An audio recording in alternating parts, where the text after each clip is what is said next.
Hi, I'm Matt Romoser with the Iowa Pork Industry Center, and today I want to talk to you about some research that our department's done as far as looking at different ways that we can select replacement gilts based on reproductive tract development. So before we get into the current studies in this particular presentation, I want to highlight some of the previous work. And if you haven't already, within this series, we do go over some of the work here by Graves et al., where he would have demonstrated variation in ovarian development at roughly 15 weeks of age, and then also would have provided evidence that prepubertal vulva width is associated with likelihood for those gilts to reach puberty by 200 days of age. So this was really the catalyst work that helped us generate hypotheses and ideas on how we wanted to be able to progress this further on how we can utilize reproductive tract development to select those gilts with a greater reproductive potential.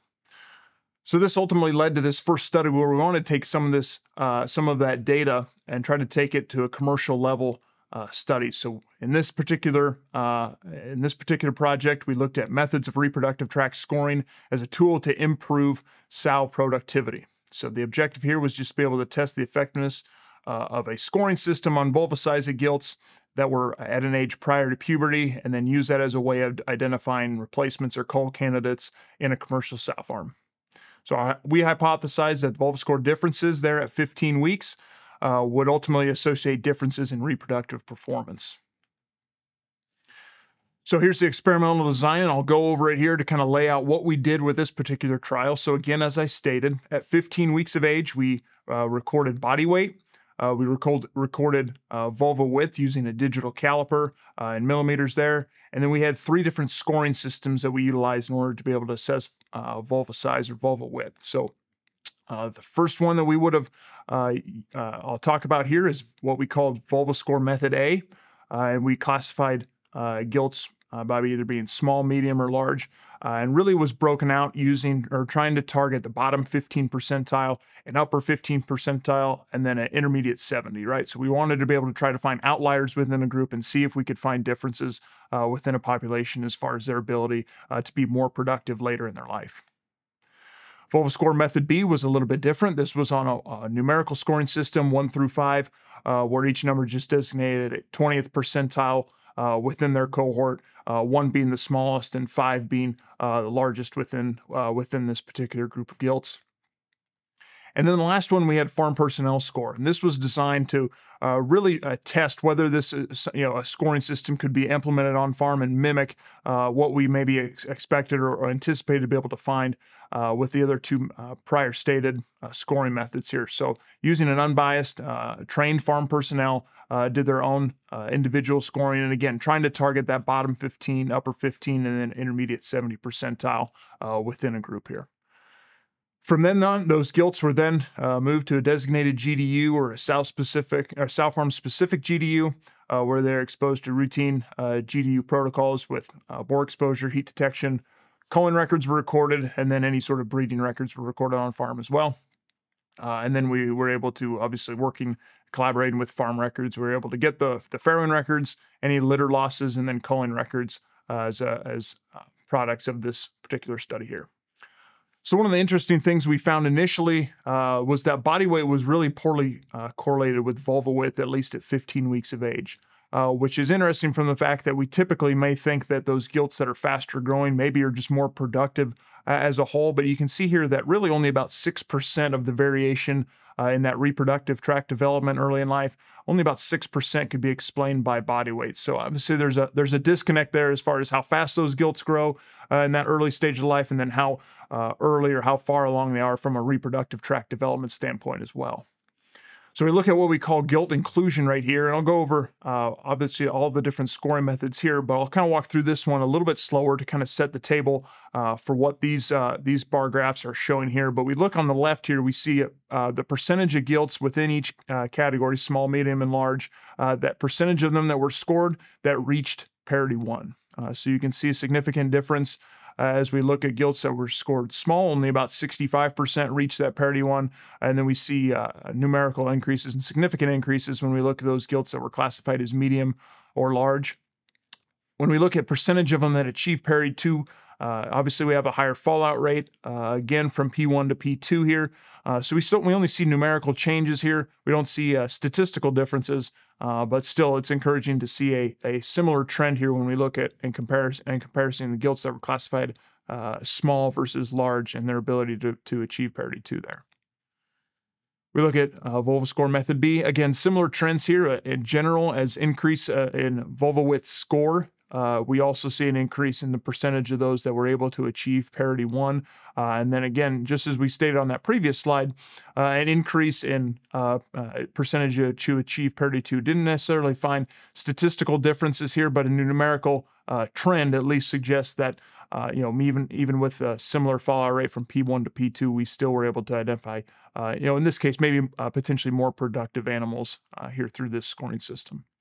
Again, here we look at farm score, and this too was encouraging in the fact that just being able to have a trained on-farm personnel be able to visually score, we were able to accomplish much of the same goal here. And we do have a few less animals included in this particular one just because of lack of availability of some trained farm personnel to help with the scoring process. But even so, we still see an increase in percentage to achieve that parity 1 when we compare what would have been score 1 versus score 3.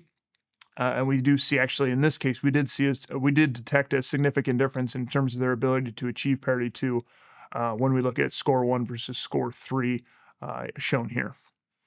Okay, now we'll look here at the litter performance in parity 1 and parity 2. And I know there's a lot of data here shown on this slide, so I'll try to walk through it and explain some of the findings we had and how we analyze this data, particularly with regards to total born and born alive here. So this is showing here, this is vulva score method A. So again, that's small, medium, and large. You can see in the table here the number of gilts that are included within each sample. So first thing to point out here would be that obviously we didn't have as many in the large category, so that did create just a little bit more of a challenge from a statistical analysis, that something as variable as litter size, maybe at times when we would have expected statistical difference, we didn't actually detect that. But either way, when we look at total born, we compare it across the board here. We do see a statistical increase here in total born when we compare smalls to medium for both parity 1 and parity 2. And then when we look at it for combined total, or the total, I guess, up to lifetime productivity through P1 and P2, we see an increase there in total born as well. Again, similar things here with born alive. Based on sample size here, we actually didn't detect as much of a significant difference here within born alive here, but you can see there through parity 2, we do have about a pig to a pig and a half increase there that was statistically different. And then we look at, again, the main effect here on born alive for P1 plus P2, and we do see a tendency for increase there on born alive. One other thing we did from a statistical analysis standpoint was just look at it from a comparison of what about the gilts who were classified in the smallest category, how do they compare to the rest of the gilt pool? So when we look at this analysis, we do see a strong statistical difference here as far as gilts that ended up having an over a pig difference here in parity 1, similar case here in parity 2, and then when we look at that combined P1 and P2, we see over 2 pig increase or a shortened lifetime productivity increase there when we compare those gilts in that smallest category compared to the remainder of the cohort. And then again, similar things can be seen here with born alive, where we do see that increase up to nearly 2 additional born alive pigs when we look at small versus the remainder of the cohort here. So we've got now shown here, we've got the table here showing the same data that we look at for vulva score method B. I won't go into quite as much detail as what we did on the previous slide, but I do want to point out again, when we look at gilts in that smallest category and compare them to the remainder of the cohort here, we do see an increase of over a pig difference here when we look at parity 1, nearly a pig difference here in total born when we look at P2, and then again over 2 pigs difference when we look at P1 plus P2. And again, similar sort of results when we look at it from a born alive standpoint as well. Okay, now we're looking at the parity 1 and the parity 1 and 2 performance when we're looking at that farm scoring method. And again, as I stated, we do have a few less gilts represented in this analysis, which did make it a little bit more challenging from a statistical analysis standpoint, just given the variation that we typically expect within litter size. But do want to highlight, at least down here at the bottom, where even though we have p-values that are 0.06 and 0.25, we're still looking at still fairly meaningful differences looking at total born, where we're nearly 2 pigs additional in that P1 plus P2 category there. So then based on some of this data here, looking at the farm score method and knowing we wanted to see if we could replicate that scoring method in a larger scale, it ultimately prompted a second evaluation or a second study that we carried out here with the same commercial cooperator here. So study 2, basically looking at the efficacy of visually assessing that prepubertal vulva tract development and what's its implications as a tool for improving sow productivity. So basically our objective here, determine the feasibility of visually scoring gilts based on their vulva size, and could it serve as a biomarker for reproductive ability as a sow. So study 2 design here, again, starting out with a little over 1,500 purebred gilts. So important delineation with this in this particular study. This one was actually carried out at a collaborating nucleus herd. So we started out with 1,500 gilts. Given the selection pressure that we would expect within a nucleus herd, we ended up only having 867 gilts that actually got retained for breeding. So we got a reduced sample size there.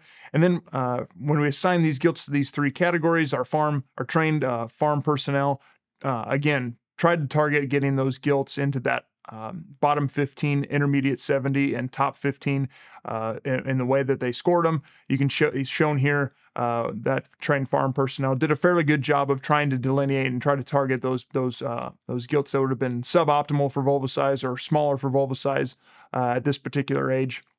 And then tried to also identify the ones that would have been outliers as far as having a little bit wider vulva at 100 days of age shown here. So then reproductive data was recorded by on-farm employees and extracted from company database.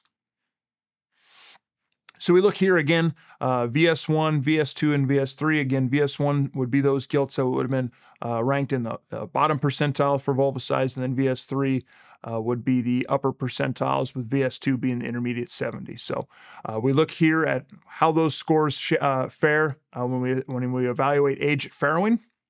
And you can see here we see statistical differences and a gradual decline in those gilts that were larger for their vulva size there at 100 days of age. Those ones were also younger when they reached that first farrowing. So we think about minimizing non-productive days and gilts that typically enter the herd at an earlier life. We also expect to be able to remain in the herd longer in life as well. So interesting finding there as far as what their age at first farrowing was. And then we look at it from an age at second farrowing, and it's also encouraging that we still see those same statistical differences there when we look at those gilts that were classed in the smallest category, still being older and behind from a production standpoint as far as age when they reach their second farrowing.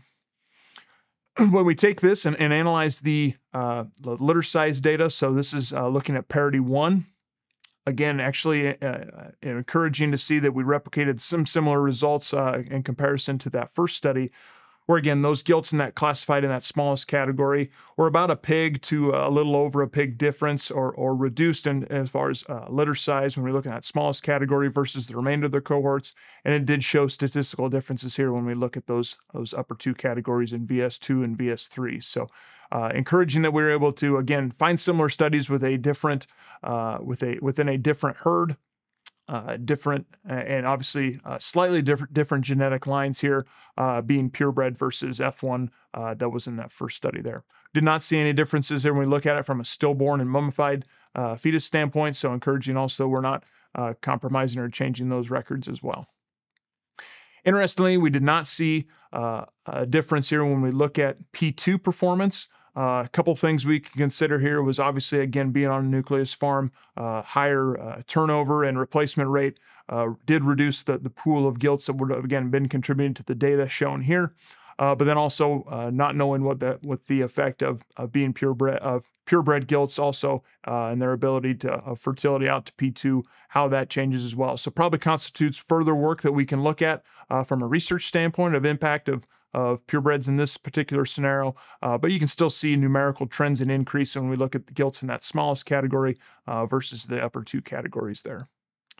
So litter performance, again, when we combine those two, again, doing a similar analysis of P1 plus P2, again, when we look at it through those two parities, we did tend to increase in total born and born alive with an increase in vulva score here. So shown here, we do see the statistical differences here with born alive and total born collectively when we combine it for P1 and P2.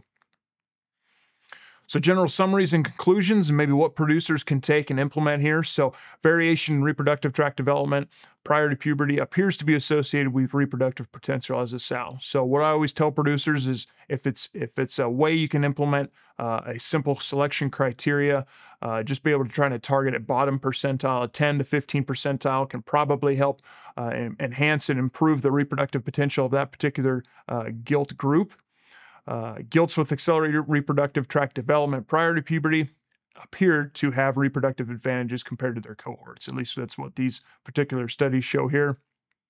It appears there's a positive relationship that exists between prepubertal vulva size and P1 inclusion rate. So again, looking at their ability to reach that parity 1 after selection, and litter size through 2 parities as well.